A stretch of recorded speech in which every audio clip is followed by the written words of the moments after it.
Welcome to ఎన్జీసీసీ. ఈ SSC GD సంబంధించినటువంటి paper ప్యాటర్న్లో డిస్కస్ చేసుకుంటున్నాం. So total number of questions వచ్చేసి 80. సో 4 సెక్షన్స్ ఉంటాయి total. Each section consisting of 20 questions. Each question is for the 2 marks. So each సెక్షన్లో మనకు 40 marks ఉండడం జరుగుతుంది. ఇక్కడ 80 క్వశ్చన్స్కు 80 × 2 160 మార్క్స్. ఇది బేసిక్. ఒక పేపర్ అనేటటువంటిది ఎన్ని సెక్షన్స్లో ఉంటుంది, దాంట్లో ఏ చాప్టర్లోనో arithmetic, reasoning, English, GK and GS ఈ సెక్షన్స్ 4 ఉంటాయి. ప్రతి సెక్షన్లో 20 క్వశ్చన్స్. సో ప్రతి సెక్షన్లో 40 మార్క్స్, అంటే ఒక్కొక్క క్వశ్చన్కు 2 మార్కులు. ఇది బేసిక్. ఈరోజు మనము ఈ ఒక సెక్షన్ అయినటువంటి రీజనింగ్కి సంబంధించినటువంటి ఇంపార్టెంట్ టాపిక్స్ ఏవి చూసుకోవాలి, ఎగ్జామ్కు ప్రిపేర్ అయ్యేటటువంటి వాళ్ళు కానీ, ఆల్రెడీ ప్రిపరేషన్ స్టార్ట్ చేసిన వాళ్ళు కానీ, ప్రిపేర్ అవుతున్న వాళ్ళు కానీ ఏ చాప్టర్లు ఫస్ట్ కంప్లీట్ చేసుకోవాలి, దాని తర్వాత ఏవి చేసుకోవాలనేటటువంటిది. సో రీజనింగ్లో కూడా అన్ని సెక్షన్ల మాదిరిగానే 20 క్వశ్చన్స్ ఉంటాయి. ఒక్కొక్క క్వశ్చన్ వచ్చేసి 2 మార్క్స్, టోటల్ 40 మార్క్స్ ఉంటాయి. ఈ 40 మార్క్స్లో మోస్ట్ ఆఫ్ ది మార్క్స్ అనేటటువంటివి ఏ చాప్టర్ నుంచి వస్తున్నాయి, రీసెంట్గా జరిగినటువంటి 2024 ఎగ్జామ్కి సంబంధించి ఏ చాప్టర్లో నుంచి అడుగుతున్నాడు, ఏంటి ఆ పేపర్ ప్యాటర్న్ ఎలా ఉంది అనేది ఇప్పుడు చూద్దాం.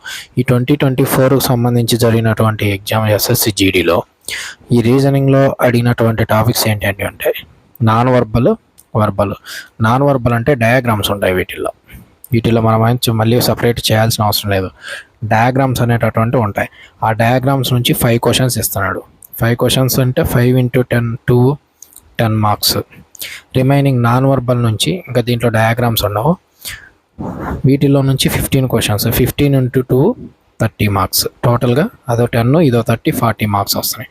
సో ఈ మోస్ట్ ఆఫ్ ది క్వశ్చన్స్ అనేటటువంటి ఈ 5కు 5 అనేటటువంటి మనం కంపల్సరీ చేసుకోవాలి కూడా ఇప్పుడుండే కాంపిటీషన్లో. ఈ 5 మార్క్స్ పోగొట్టుకోవద్దండి నాన్ వర్బల్లో.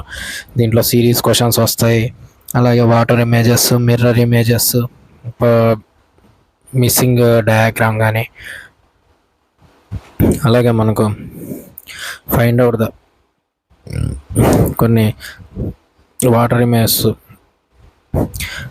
ఇలాంటివి కానీ ఈ చాప్టర్లు అన్నీ కూడా రావడం జరుగుతుంది నాన్ వర్బల్కి సంబంధించి. అలాగే నెక్స్ట్ వర్బల్కి సంబంధించి అడిగేటటువంటి 15 క్వశ్చన్స్లో ఏ టాపిక్స్ నుంచి వస్తున్నాయి అనే క్వశ్చన్స్ అనేటటువంటివి ఇంపార్టెంట్. అంటే కోడింగ్ అండ్ డీకోడింగ్ నుంచి 2 క్వశ్చన్స్, అనాలజీ నుంచి 2 క్వశ్చన్స్, సిరీస్ నుంచి 3 క్వశ్చన్స్, మ్యాథమెటికల్ ఆపరేషన్స్ నుంచి 2 క్వశ్చన్స్, ఆల్ఫాబెటికల్ ఆర్డర్ నుంచి 1 క్వశ్చన్. ఈ లాస్ట్ ఆల్ఫాబెటికల్ ఆర్డర్ ఏదైతే ఉందో ఈ 1 క్వశ్చన్ మాత్రం కంపల్సరీ అందరూ కూడా చేసుకోండి, అందరూ చేస్తారు కూడా. ఇది ఆల్ఫాబెటికల్ ఆర్డర్ అంటే ఏబిసిడీలు సంబంధించి డిక్షనరీ ఆర్డర్లో వర్డ్స్ని సెట్ చేయండి అని అంటాడు. మనకేమి దాన్ని లాజికల్ ఆర్డర్ అనేటటువంటిది తక్కువ అడుగుతున్నాడు, ఆల్ఫాబెటికల్ ఆర్డర్ ఎక్కువ అడుగుతున్నాడు. పెద్ద పెద్ద వర్డ్స్ ఇచ్చేసి వాటిని సెట్ చేయండి అంటారు. కంపల్సరీ పోగొట్టుకోవద్దండి ఈ క్వశ్చన్ మాత్రం, స్టార్ మార్క్ కంపల్సరీ. నెక్స్ట్ ఈ 3 కోడింగ్, డీకోడింగ్, అనాలజీ. ఈ అనాలజీ లేదు అని అంటే మనకు క్లాసిఫికేషన్ నుంచి క్వశ్చన్ ఇవ్వడం జరుగుతుంది. అనాలజీ నుంచి ఒకటి, క్లాసిఫికేషన్ నుంచి ఒకటి, లేదా రెండిట్లో నుంచి ఏదో ఒక టాపిక్ నుంచి 2 క్వశ్చన్లు ఇవ్వడం జరుగుతుంది. సో ఈ coding and decoding, analogy, classification ఇవన్నీ కూడా లింక్డ్ చాప్టర్స్. ఎట్లా అంటే కోడింగ్, డీకోడింగ్లో వచ్చేటటువంటి 60% ఆఫ్ క్వశ్చన్స్ మళ్ళీ దీంట్లో అనాలజీలో, క్లాసిఫికేషన్లో వస్తాయి, ఇబ్బంది ఏమీ లేదు. నెక్స్ట్ ఈ సిరీస్కి సంబంధించి ఏంటంటే దీంట్లో నెంబర్ సిరీస్ అనేటటువంటిది ఒకటి, లెటర్ సిరీస్ అనేటటువంటిది ఇస్తాడు. నెంబర్ సిరీస్లో 2 క్వశ్చన్లు ఇస్తే లెటర్ సిరీస్లో 1 క్వశ్చన్ ఇస్తాడు. ఈ 1 క్వశ్చన్ లెటర్ సిరీస్లో పోగొట్టుకోవద్దండి, ఏబిసిడీలు బేస్ చేసుకొని ఉంటుంది అంతే అది. నెక్స్ట్ నెంబర్ సిరీస్లో యాక్చువల్గా దీంట్లో 3 to 4 క్వశ్చన్స్ ఇస్తున్నాడు. మిస్సింగ్ సిరీస్ ఒకటి, కంప్లీషన్ ఆఫ్ ది సిరీస్ అని అంటారు దాన్ని, అదొకటి. అవి లెటర్ మీదనే బేస్ అవుతూ ఉంటాయి. ప్యాటర్న్ అనేటటువంటిది వస్తుంది చేసుకుంటూ పోతుంటే. అలాంటి క్వశ్చన్లు ఒకటి, నార్మల్ ఏబిసిడి మీద బేస్ అయ్యేటటువంటి నార్మల్ లెటర్ క్వశ్చన్లు ఒకటి, నెంబర్ సిరీస్ మీద 2 క్వశ్చన్లు ఇస్తున్నాడు. ఈ 4 క్వశ్చన్లలో 3 క్వశ్చన్లు ఈజీగా చేసుకోవచ్చు, వీలైతే 4 కూడా చేసుకోవచ్చు. సో ఇది సిరీస్. నెక్స్ట్ మ్యాథమెటికల్ ఆపరేషన్స్ అంటే మీరు అర్థమెటిక్ చేసేటప్పుడు సింప్లిఫికేషన్ అనేటటువంటి చాప్టర్ ఉంటుంది. అర్థమెటిక్లో సింప్లిఫికేషన్ ఈ అర్థమెటిక్లో సింప్లిఫికేషన్ చేసుకోగలిగారంటే ఈ మ్యాథమెటికల్ ఆపరేషన్స్లో ఇచ్చే 2 క్వశ్చన్లలో ఒకటి కవర్ అవుతుంది. 2 కూడా కవర్ అవుతాయి. కొంచెం బాగా స్ట్రిక్ట్గా చేసుకుని బాగా కరెక్ట్గా ప్రాక్టీస్ చేసుకుంటే మీరు మ్యాథమెటికల్ ఆపరేషన్స్ సపరేట్గా చదవాల్సిన అవసరం లేదు. ఆల్రెడీ సింప్లిఫికేషన్ అర్థమెటిక్లో చదివితే మ్యాథమెటికల్ ఆపరేషన్స్ అనేటటువంటిది కవర్ అవుతుంది. మళ్ళీ సపరేట్గా టైం పెట్టి చదువుకోవాల్సిన అవసరం ఏమీ ఉండదు. సో ఇవన్నీ కూడా ఒకదానికొకటి లింక్డ్ చాప్టర్స్. ఈ అనాలజీ క్లాసిఫికేషన్లలో లెటర్ బేస్డ్ అన్న అడుగుతున్నాడు, నెంబరు లేదా వర్డ్ బేస్డ్ ఏదైనా రావచ్చు. బట్ 2 క్వశ్చన్స్ అయితే వస్తున్నాయి. వర్డ్ బేస్లో మీరు చదివేటటువంటి ప్రతి చాప్టర్ కూడా జీకేలో మీరు చదివే ప్రతి చాప్టర్ అనాలజీ క్లాసిఫికేషన్కు లింక్ అయి ఉంటుంది. ఫర్ ఎగ్జాంపుల్ అనాలజీలో ఇలా అడుగుతాడు, నోస్, రైనాలజీ, లంగ్స్ ఏమవుద్ది అని అడుగుతాడు. ఆప్షన్స్ ఇచ్చేస్తాడు. Hepatology, dermatology, pulmonology, cardiology. Answer ఏదో ఫైండ్ అవుట్ చేయండి అంటాడు. ఈవెన్ క్లాసిఫికేషన్ కూడా అంతే.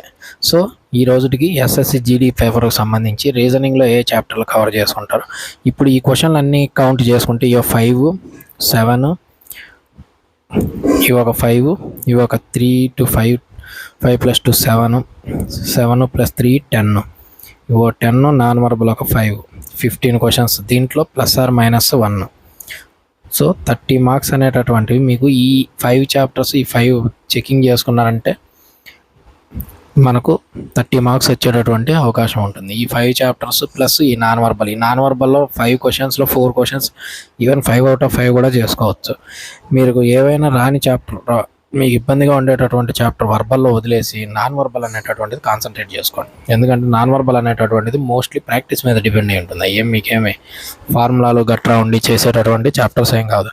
మేము మ్యాథ్స్లో కానీ కొంచెం వీక్ ఉన్నాము అనుకున్నట్లయితే మీరు నాన్ వర్బల్ బాగా ప్రాక్టీస్ చేసుకోండి. ఏం ఫార్ములా బేస్డ్ కానీ లేకుండా అంటే కాన్సెప్ట్ బేస్డ్ కానీ కాదు.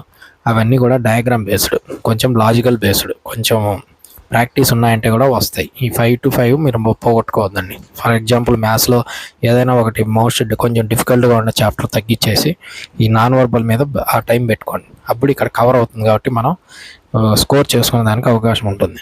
Okay, thank you.